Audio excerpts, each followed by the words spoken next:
hello guys কি খবৰ আপোনালোকৰ সকলোৰে ভালনে যে আজি চাওতে আমাৰ নতুন বছৰ বা পুৰণি বছৰক বিদায় দিবৰ হল আজি থেকে 31 ডিসেম্বৰ 2024 তাৰিখ মঙ্গলবাৰ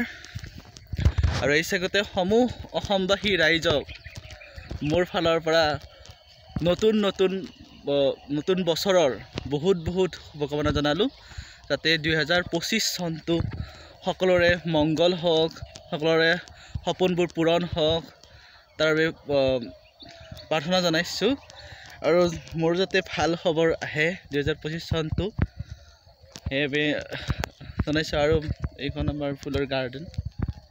ধুনীয়া ফ্লাৱাৰ্স আছে আপোনাৰ চাই থাকক এইটো এনেকা চাও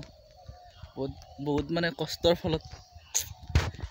এই মানে ফুলৰ গাৰ্ডেনখন বনোৱা হৈছে হয় কষ্ট কিছু এটা কথা মনত ৰাখিব গাইস কষ্টৰ ফল সদায় মিঠা এতিয়া ৰাখিব যে আপোনালোকে কষ্ট নকৰিলে সকলো বস্তু পাব মই এটা কথাই কওঁ গাইস যে কষ্ট কৰক ফল পাবলৈ চেষ্টা নকৰিব ফল পোৱাৰ আশা নকৰিব কষ্টটো কৰি যাওক আৰু নিজে সফলতা আপোনালোকৰ মাজত আহিব আৰু এতিয়াই মই কৈছো আৰু আপোনালোকে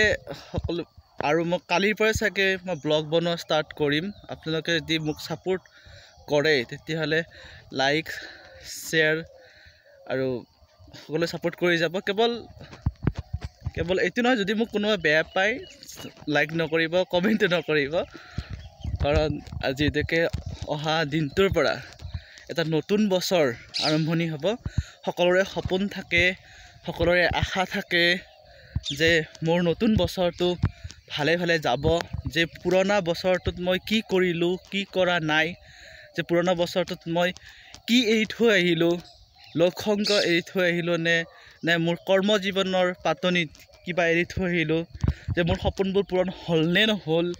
সেইবিলাক কোৱেশ্চন পুৰণা বছৰটোত চলি গল এটা নতুন বছৰে সদায় আশা দিয়ে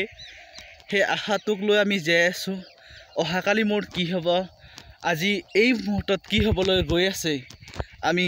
কোনো নাজানো সেইকাৰণে সকলোৱে সাৱধানতাৰে আগবাঢ়ি যোৱাটো উচিত মই হেতু ভাবো আৰু মই বিশেষ ক'ব লগা নাই সকলোকে অসমবাসীক মোৰ ভাইটি ভন্টি দাদা বাইদেউ সকলোকে মোৰ তৰফৰ পৰা নতুন বছৰৰ ইংৰাজী নৱবৰ্ষৰ 2025 বৰ্ষটো শুভকামনা জনালো থ্যাংক ইউ ধন্যবাদ জয় আই অসম